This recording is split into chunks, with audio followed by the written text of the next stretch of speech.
vendredi 4 juin, Dominique Cise, secrétaire général du groupe Verspiren, a été nommé président de la CSCA. Seul candidat à la succession d'Yves Renard, il expose quelques-uns des points de son programme.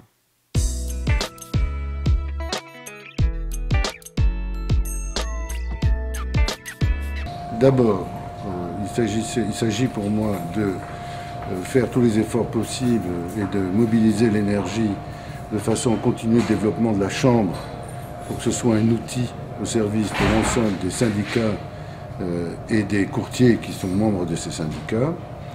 Alors il y a un certain nombre de choses qui peuvent être faites, qui vont des commissions à l'intérieur de la CSCA, de la communication de la CSCA, de l'organisation, du fonctionnement de la CSCA dans un souci d'efficacité et de service aux courtiers.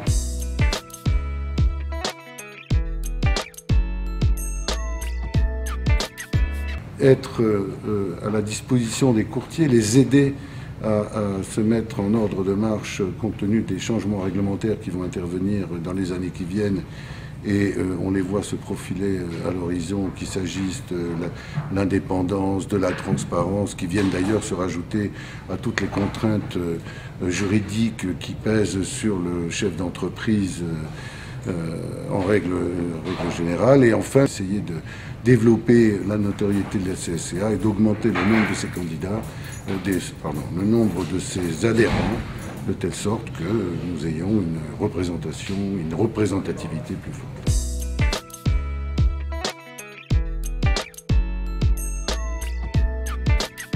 Je vais dire que c'est une question d'organisation. Je vais surtout travailler en équipe, parce que pour moi c'est fondamental.